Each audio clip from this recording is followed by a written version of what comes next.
Ya, sebelumnya Assalamualaikum warahmatullahi wabarakatuh. Waalaikumsalam warahmatullahi wabarakatuh. Waalaikumsalam warahmatullahi wabarakatuh. Sebelumnya yang saya hormati Pak Abu Bakar selaku senior di keperawatan, dan juga Bapak Welas juga, Pak An, dan kemudian para senior di bidang keperawatan, para dosen, para rekan sejawat, dan juga terima kasih kepada panitia Binawan dan juga Hikabi Azwal. Pada kesempatan ini saya diberikan mandat untuk memberikan gambaran sedikit tentang prinsip-prinsip resusitasi dan ventilasi pada pasien COVID-19 di emergensi. Kedengaran ya? Iya. Baik, pokok bahasan yang akan saya jelaskan, mungkin kita akan melirik tentang anatomi fisiologi sebentar, kemudian nanti patofisiologinya bagaimana, kemudian prinsip-prinsip resusitasi, kemudian nanti dilanjutkan dengan prinsip-prinsip ventilasi, dan nanti juga saya singgung sedikit tentang intubasi, dan yang terakhir nanti kita lihat askep keperawatan atau NCP ya, Nursing Care Plan. Baik, pada prinsipnya anatomi fisiologi ya sama ya. Jadi kalau kita ingat anatomi fisiologi dari dulu sampai sekarang sama ya. Saluran pernafasan pada manusia itu terdiri dari saluran pernafasan atas dan saluran pernafasan bawah. Pada COVID-19 mungkin kita akan fokus di saluran bagian bawah karena intinya sel coronavirus itu menyerang pada bagian alveoli, di mana kita tahu ada bagian-bagian sel di alveoli yang berperan penting pada saluran pernafasan. Termasuk diantaranya ada sel goblets, ada ciliatik atau sel mukus, ada tipe 1 atau tipe 1 ya, alveoli, tipe 2 ini yang nanti berperan penting terhadap pertukaran gas di dalam saluran pernafasan. Kemudian pada intinya kita mungkin sudah tahu secara persis bahwa fungsi saluran pernafasan pada manusia itu terbagi menjadi 3 ya. Ada fungsi ventilasi, kemudian ada fungsi difusi dan transportasi atau perfusion ya. Jadi intinya ketika saluran pernafasan terganggu dengan adanya COVID-19, maka nanti akan mempengaruhi sistem pernafasan yang ada pada penderita. Dan di sisi lain, kita juga harus tahu tentang keseimbangan asam basa, karena ini sebagai basic kita untuk kemudian bisa menentukan apakah pasien dengan gagal nafas atau henti jantung yang masuk ke rumah sakit atau ke emergensi, apakah ada kelainan atau gangguan pada pernafasan atau pada metabolismenya. Jadi nanti kita tahu dari sini apakah ada terjadi peningkatan kadar karbon dioksida atau adanya kelainan di carbonic acid. Jadi ini juga sebagai dasar. Ini mungkin kita memerlukan waktu lebih ya kalau misalkan nanti ingin dibahas, tetapi nanti kita akan fokus pada topik aja, soalnya waktu juga terbatas ya.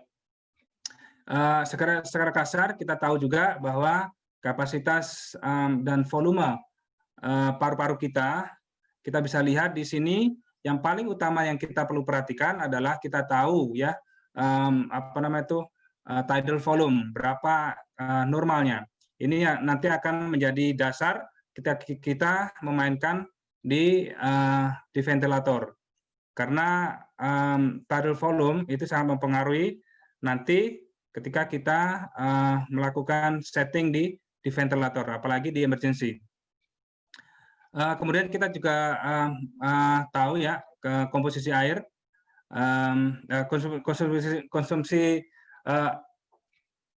komposisi udara maksud saya.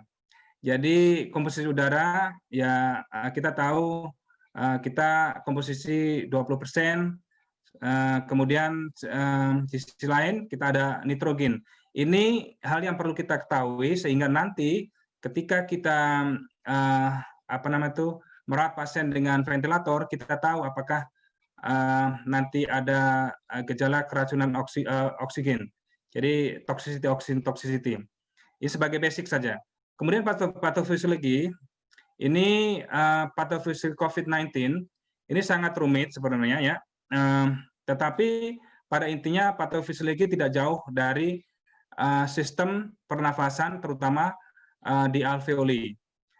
Di gambaran ini kita bisa lihat ada alveoli dalam keadaan sehat, kemudian terjadi serangan, kemudian moderate sama severe atau gejala berat. Ini sedikit pohon masalah. Ini biasanya kalau ada mahasiswa itu suka sekali dengan pohon masalah ini. Maka dari itu saya tampilkan sedikit.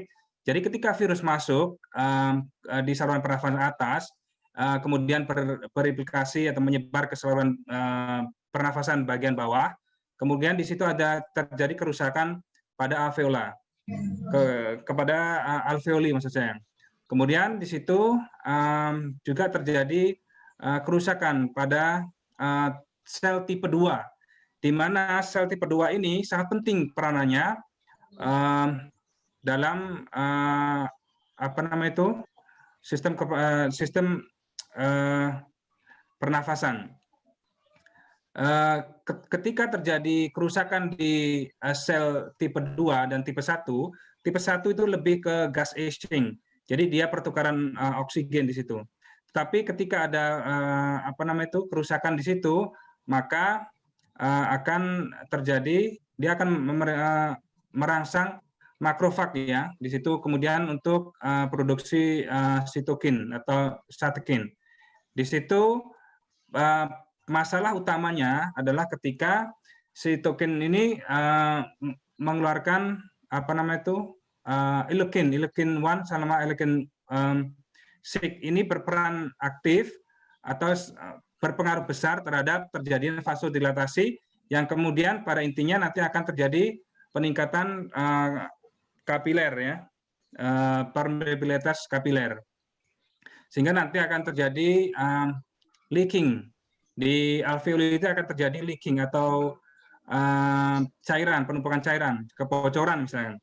Jadi kebocoran kemudian terjadi penumpukan cairan di situ, lama-lama nanti akan terjadi kolaps, intinya di kolaps. Sehingga ketika terjadi kolaps, maka paru atau alveoli tidak bisa melakukan fungsinya sebagaimana mestinya, termasuk diantaranya terhadap pertukaran gas. Dan disinilah nanti kemudian muncul diagnosa keperawatan yang dimana ini sangat mungkin terjadi, yaitu gangguan pertukaran gas, yang ini berhubungan dengan kerusakan pada paru-paru. Dan juga ketika nanti terjadi pertukaran gas, maka inilah akan menjadi penyebab terjadinya hipoksia dan juga kegagalan nafas, sehingga akan membutuhkan mechanical ventilator.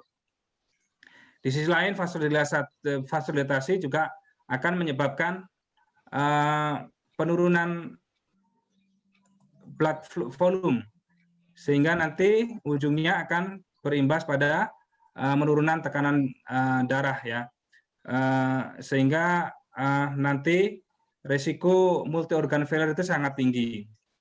Ini sekilas saja tentang COVID-19. Jadi kita lihat ini adalah sel alveoli. Ini ada alveoli, di mana ketika terjadi penumpukan cairan di alveoli, maka darah yang sebetulnya bisa berperan aktif terhadap pertukaran karbon dioksida dan oksigen itu tidak berfungsi secara maksimal, sehingga terjadi kolaps di sini, dan juga peningkatan kadar karbon dioksida di dalam darah.